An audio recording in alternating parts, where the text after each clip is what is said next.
Buenas noches. Ante ustedes les presentaremos Crimen y Castigo de Fyodor Dostoyevsky.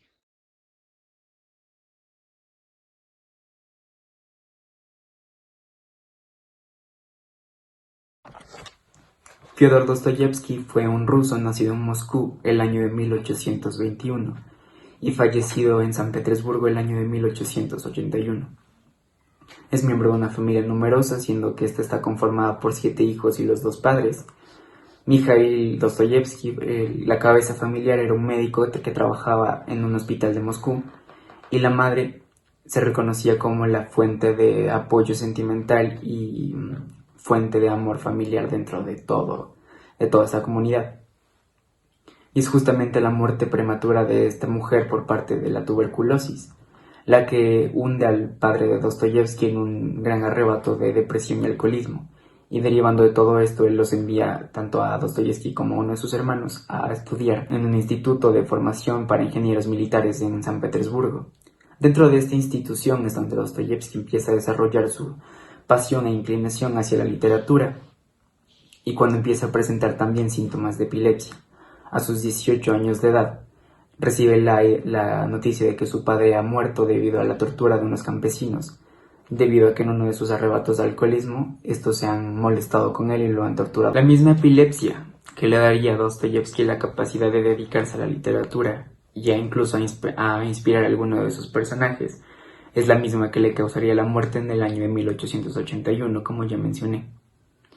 Todos ya sabemos que él es un gran representante de la literatura, y esto es debido a que sus trabajos se encargaban de evaluar la psicología del ser humano a un nivel bastante profundo, ya que en los contextos que él presentaba en sus obras se incluían temas bastante complejos de política, sociedad e incluso espiritualidad. La vida de Dostoyevsky, tanto como sus trabajos, por ende, se desarrollaron en un periodo bastante complejo en Rusia denominado el periodo zarista, principalmente o primeramente implementado en el ducado de Moscú y después extendido a toda Rusia, para que posteriormente esta pase a formar un imperio, o el imperio ruso, hasta el año 1817 con la revolución. Este principalmente se formó con toda la influencia política y social que estaba viviendo, y usó esto como una manera de inspirar a las obras que tan famoso le hicieron. Con toda su vida y su experiencia, él desarrolló algunas obras como Los hermanos Karamazov, también como Pobres gentes, Humillados y ofendidos, y también Crimen y castigo. Hola, muy buenas tardes con todos. A mí me toca dar la introducción del libro Crimen y Castigo. Y bueno, hay que comenzar diciendo que este hombre tenía problemas de dinero, entonces él empeñaba cosas a una usurera. Obviamente esta se aprovechaba de las situaciones, y bueno, esto comienza cuando él estaba en su cuarto, y entonces bueno, necesitaba dinero y fue donde esta señora a cambiarle un reloj. Pero bueno, esta, como siempre, ofrecía menos de lo que costaba la cosa. Entonces, pero a la final él no tenía otra opción que simplemente aceptarlo porque necesitaba el dinero. Entonces, pero cuando vino al departamento de esta mujer, él se comenzó a dar cuenta de todos los pequeños detalles, porque quizás en su mente le estaba maquinando algo. Entonces la vieja usurera le abre la puerta y lo reconoce después, porque él ya había ido anteriormente a empeñar cosas. Entonces cuando le abre la puerta, le dice que entre. Él se comienza a dar cuenta de todos los detalles de su casa, y se da cuenta que dentro de un cuarto ella guardaba las cosas, donde tenía las llaves y todo eso. Pero bueno, entonces esta usurera le ofrece una pequeña cantidad por el reloj, que era recuerdo de su padre. Le ofrece una pequeña cantidad y él al principio no acepta, pero a la final termina diciendo que sí, que estaba bien. Bueno, en eso la usurera le da su dinero y él sale de ahí. Y mientras iba caminando, él iba pensando y bueno, le dieron muchas ganas de tomarse una cerveza. Entonces este hombre entra a una taberna y bueno, estaba solo, pero a este tipo que se llamaba Raskolnikov no le gustaba hablar con las personas ni nada por el estilo. Él era muy apartado de eso, pero bueno, no le molestaba que en la taberna hubieran personas. Estaba ahí el dueño de la taberna, personas ebrias ya. Entonces bueno, pasaron unos minutos y una persona con una facha como de funcionario le comienza a hablar y bueno, le habla desde lejos. Luego Raskolnikov le presta atención y esta persona se le acerca y comienzan a hablar de la vida, y este hombre le comienza a contar que ha perdido su trabajo, que su mujer era viuda anteriormente, antes de estar con él era una viuda con 3 hijos, pero que él la recogió, bueno, en fin, muchas cosas, y que cuando consiguió el trabajo de funcionario, su familia era muy feliz y todo, pero que luego lo perdió porque este hombre tenía también problemas con el alcohol. Entonces eso fue lo que pasó, y entonces cuando ya era hora de llevar a este hombre a su casa, porque Raskolnikov lo acompañó, entonces bueno, este hombre antes de esto le había contado de que tenía una hija que era suya, pero no de la mujer con la que él estaba. Entonces, pero que a veces esta mujer tenía muy mal humor, maltrataba, que incluso lo maltrataba a él porque él se bebía todo el dinero. Entonces, bueno, en fin, cuando llegan a la casa, esta mujer lo agarra de los pelos al señor y le dice que se ha llevado todo el dinero que ella tenía ahorrado, que los niños tienen hambre, etcétera, etcétera. Entonces, bueno, también le echa la culpa a Raskolnikov porque piensa que ha estado tomando con él y todo eso por el estilo. Entonces Raskolnikov lo que hace es alejarse, pero antes de irse saca sus últimos centavos que tiene en el bolsillo y se los deja ir. Ya estando abajo, Raskolnikov se da cuenta del error que cometió porque se quedó sin dinero. Entonces, pero bueno, ya no había marcha atrás.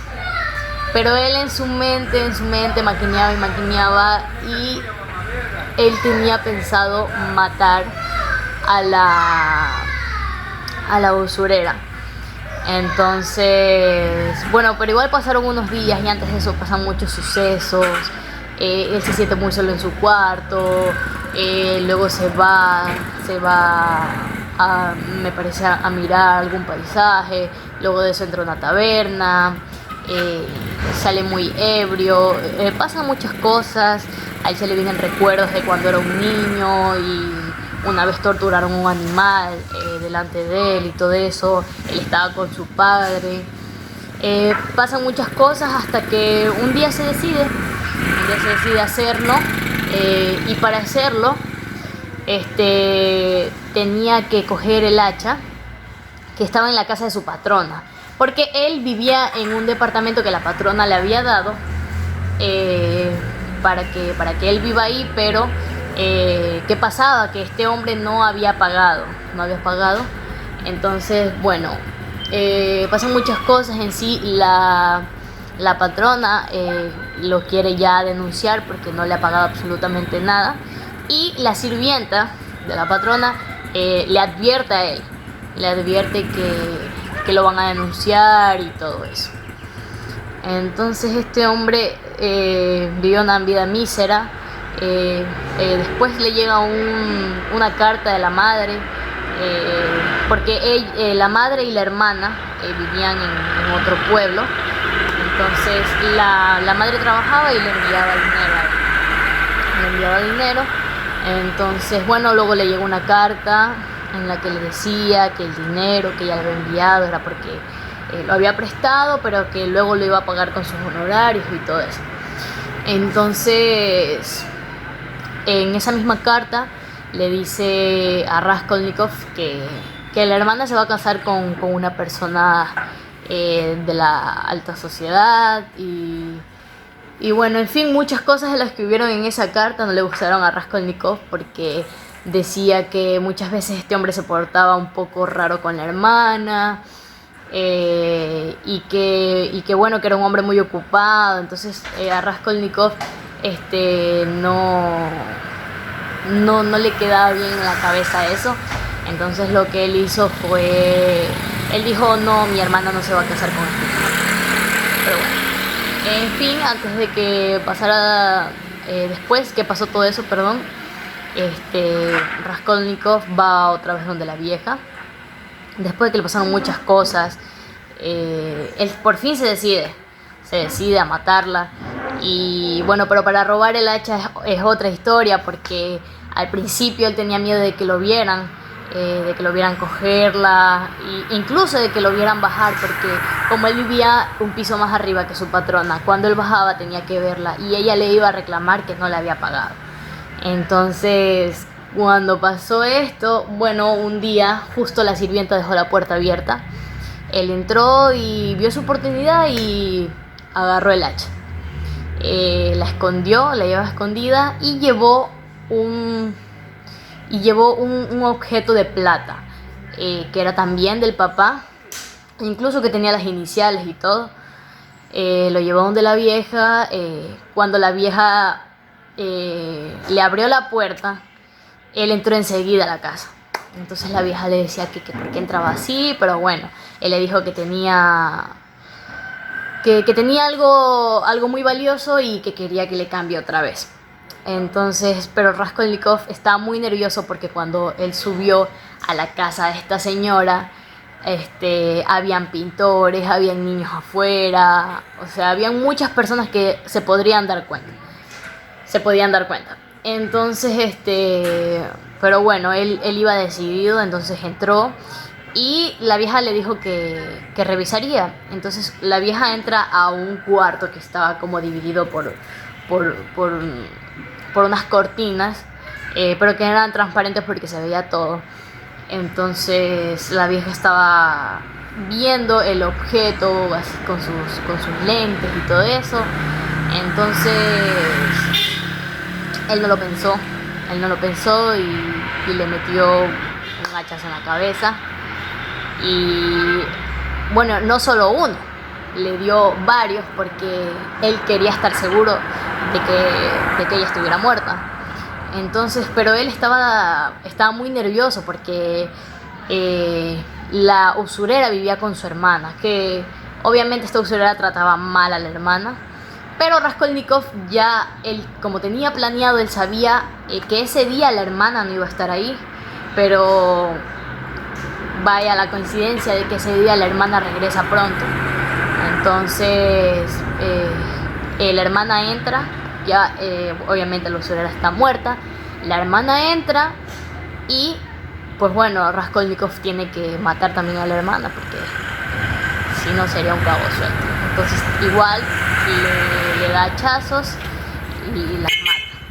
Entonces lo que hace Raskolnikov es coger las llaves y comenzar a rebuscar todo lo que haya ahí adentro. Y bueno, a continuación mío va mi compañero explicando qué es lo que pasó después. Muchas gracias. Después del hecho del asesinato, a Rodia le entregan una citación, ya que le debía dinero a su patrona, y él acude a la policía, pero no era nada grave. Después de firmar los papeles, él cree que se había delatado, y su propia paranoia le hace creer que la policía está en su casa, lo cual no era así. Rodia se puso enfermo 4 días, y sus pesadillas no cesaban y tenía delirios. Sotnikov provoca una conversación en torno al crimen, y Rodia descubre que detuvieron a un pintor como autor de los asesinatos del cual había sido él el autor principal. Rodia no puede dejar de pensar en la persona que habían detenido por su crimen. Después Rodia tiene un incidente en el cual conoce a Sonia por haberle ayudado con el entierro de su padre, ya que su padre había había tenido un accidente. En su habitación se encuentra con su madre y su hermana, en el cual creen que Rodia tiene problemas mentales, ya que él también tuvo un problema con el prometido de la hermana, ya que el hermano quería mudarse a un lugar en el cual Rodia no le parecía, ya que Rodia pensaba que era un lugar de mala fe y no era un lugar en el cual se llegaran a dar buenos términos de las relaciones. El juez que trabaja en el caso va a inspeccionar el dormitorio en el cual ve un portero y conversa con él. Después el portero le comenta a Rodia lo que había sucedido. Rodia sale corriendo a preguntarle al hombre qué está investigando sobre él, y él solo le dice asesino, y Rodia entra a su casa invadido por el pánico y temor. Razumikin sigue a su amigo y le pide que le dé explicaciones, pero Raskolnikov le pide que le deje y que no abandone a su hermana y a su madre. Entonces, cuando Razumikin empieza a sospechar sobre la verdad de su amigo, Raskolnikov va a la casa de Sonia. Durante la conversación, Rodia le hace preguntas a Sonia bastante crueles, difíciles. Además, Rodia le dice que va a confesar quién asesinó a la usurera y a su hermana, pero que tiene que esperar. Ello hace que Sonia empiece a sospechar que ha sido el propio amigo de Rodia que cometió los asesinatos. Además, Rodia le dice que va a confesar este hecho después. Después, Rodia tiene una conversación con Sonia en el cual Rodia le comenta que él había sido el que realizó los asesinatos. Pero Sonia, en vez de verse preocupado, verse de un modo diferente, lo que hace es abrazarle con ternura a Rodia. Raskolnikov había tenido la idea de suicidarse, pero si lo hubiera hecho no hubiera demostrado que era un hombre fuerte. Al final de la obra se lo nota más nervioso y más enfermo a causa de su culpabilidad. Razumikin aparece en la casa de Rodia y es así que piensa que el juez se cree la historia de que el verdadero asesino es el pintor, o sea, Nikolai. Razumikin se marcha de la habitación y Rodia no cree lo que le dijo a Razumikin. Es así que sale pensando en que por qué razón el juez pensará esto. Y es así que se topa con él cuando recién sale. El juez comienza a hablar sobre el caso y comienza a defender al pintor. Es así que Rodia se siente un poco más nervioso y pregunta quién es el verdadero asesino. Y el juez le responde que obviamente es él. Es así que Raskolnikov y el juez salen. El juez comienza a aconsejar así a Raskolnikov, ya que si dice que es culpable, su sentencia durará menos.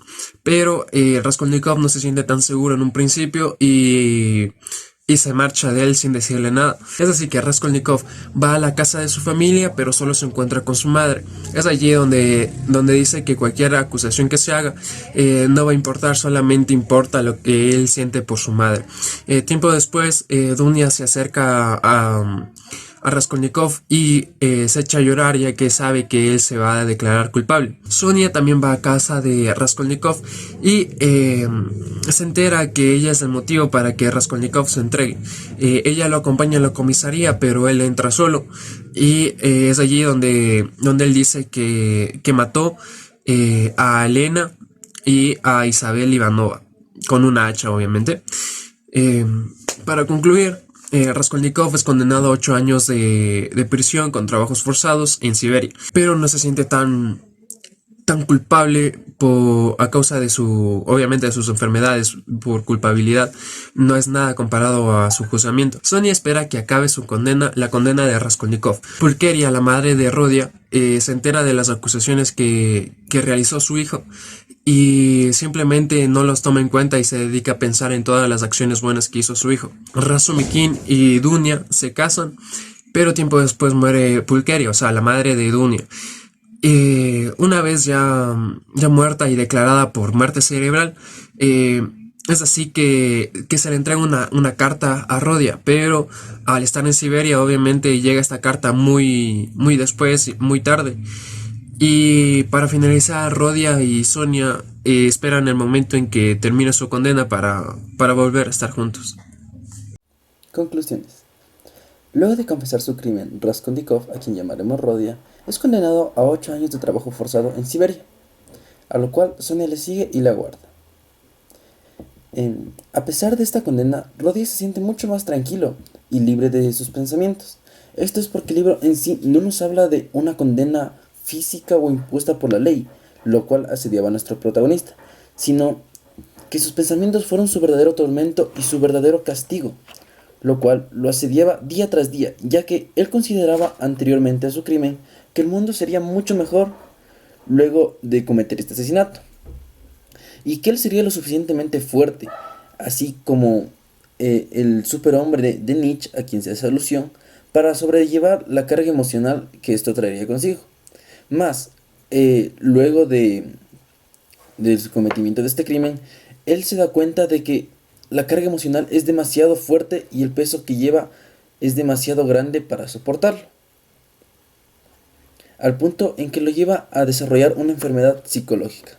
Solo cuando confiesa su crimen es cuando logra librarse de sus pensamientos y su verdadero castigo termina.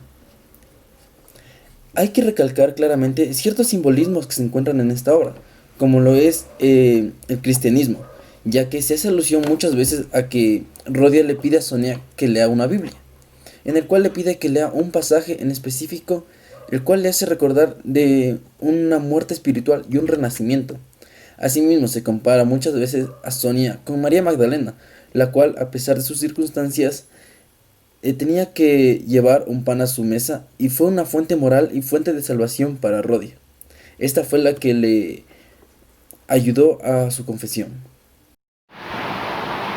Muy buenas tardes, soy Betsaida Pilatasif y voy a dar un pequeño análisis en el aspecto jurídico de la obra Crimen y Castigo de Fyodor Dostoyevsky. Muy bien, podemos observar que al final de esta novela, dado de que no existían pistas sobre quién cometió el asesinato y tampoco alguna prueba que señale a alguien, llama la atención de los magistrados y los jueces que existiera alguien capaz de declarar con tanto detalle y que al mismo tiempo se puede incriminar a sí mismo sosteniendo la culpabilidad con fuerza, como lo hizo Rodion Romanovich Raskolnikov.